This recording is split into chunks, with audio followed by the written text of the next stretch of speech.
નમસ્કાર વિદ્યાર્થી મિત્રો, કેમ છો બધા? મજામાં ને? તો ચાલો ગણિતમાં આપણે સ્વાધ્યાય 7.2 ભણી રહ્યા છીએ. એમાં આપણે પ્રશ્ન નંબર 9 આજે જોવાનો છે.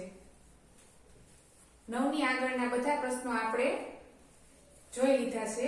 હવે પ્રશ્ન નંબર 9 એની અંદર જોઈએ, નીચેની રકમનું 3 વર્ષનું વ્યાજ મુદલ શોધો. હવે આ આપણે અત્યારે નવું આવ્યું, બરોબર? અત્યાર સુધી આપણે વ્યાજ મુદલ કે વર્ષ એવું આપણે આવતું નહોતું. તો હવે એની અંદર નંબર A આપ્યું છે આપણને મુદલ. મુદલ બરાબર ₹1200. પછી વાર્ષિક વ્યાજનો દર.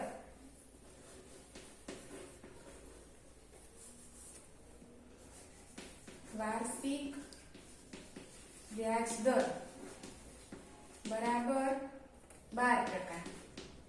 બરોબર? અત્યારે આપણે રકમમાં બે વસ્તુ આપી છે અને એની અંદર આપણે શોધવાનું શું છે તો કે વ્યાજ મુદલ. હવે બધા શબ્દો આપણા માટે નવા છે, ત્યારે એક વખત બધા શબ્દોને જોઈ લઈએ. સૌપ્રથમ તો મુદલ.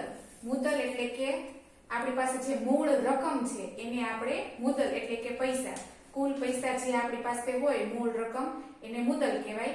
તો મુદલને આપણે અંગ્રેજીમાં P તરીકે ઓળખીએ છીએ. આ બધા શબ્દો આપણે એક વખત, બે વખત, ત્રણ વખત વાંચી લેવાના અને યાદ રાખી લેવાના છે, કારણ કે દાખલામાં દર વખતે સીધા આવા સૂત્ર જ મૂકવાના આવશે. તો મુદલ એટલે કે P. હવે દરેક દાખલાની અંદર આપણને 3 વસ્તુ આપેલી હશે અને એક વસ્તુ શોધવાની હશે. ત્યારે અત્યારે સૌપ્રથમ મુદલ બરાબર આમાં આપણને ₹1200 આપ્યા છે, બરોબર? આ એક વસ્તુ છે. હવે બીજી વસ્તુ વાર્ષિક દર. વાર્ષિક દર એટલે કે એક વર્ષનો દર. દર એટલે કે ટકા, બરોબર? તો ટકાને આપણે R માં દર્શાવવામાં આવે છે, એટલે કે વર્ષનો વ્યાજ દર કેટલો છે, બરોબર? એ રીતે દર. અને ત્રીજી વસ્તુ તમને ઉપર આપી છે રકમનું 3 વર્ષનું વ્યાજ, એટલે કે 3 વર્ષ. વર્ષ એટલે કે T. T બરાબર 3 વર્ષ.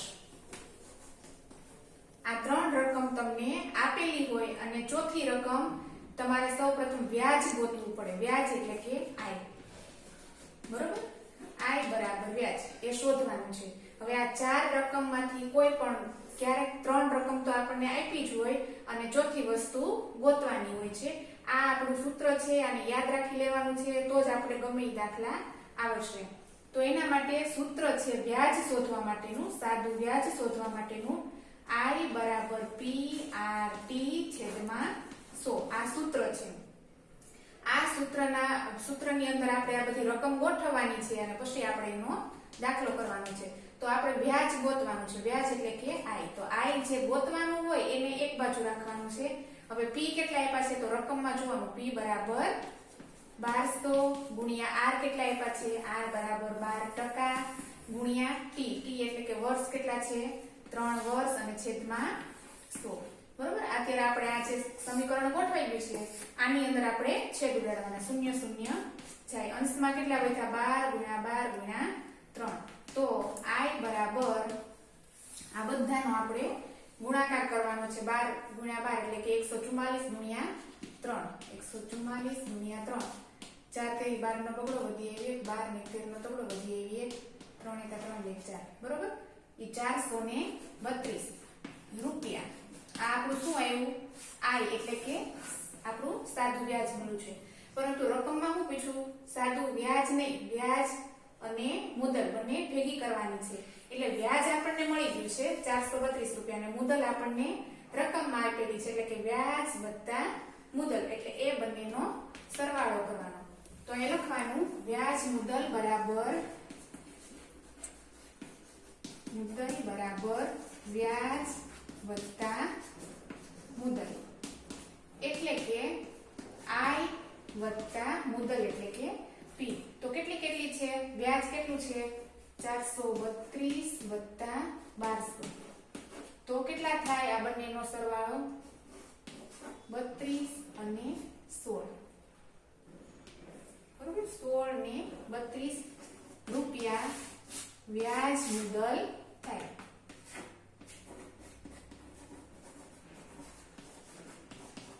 વ્યાજ અલગ ગોતવાનું છે, મુદ્દલ અલગ ગોતવાનું છે અને બંનેના સરવાળા કર્યા. બરોબર, આ નંબર A હતો. હજી નંબર B આપણે હવે જોવાનો છે.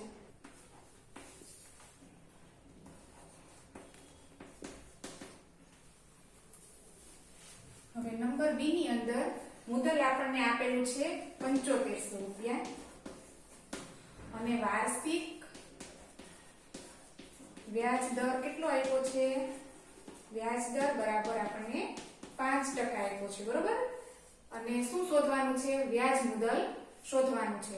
તો જેવી રીતે મેં પહેલા તમને સમજાવ્યું કે રકમની અંદર ત્રણ વસ્તુ આપણને આપે, મુદ્દલ આપે કે દર આપે કે 3 વર્ષ, કોઈ પણ ત્રણ વસ્તુ આપે અને જ્યારે આપણે એક વસ્તુ શોધવાની હોય છે ત્યારે આપણે સૌપ્રથમ લખી નાખીએ P બરાબર કેટલા છે?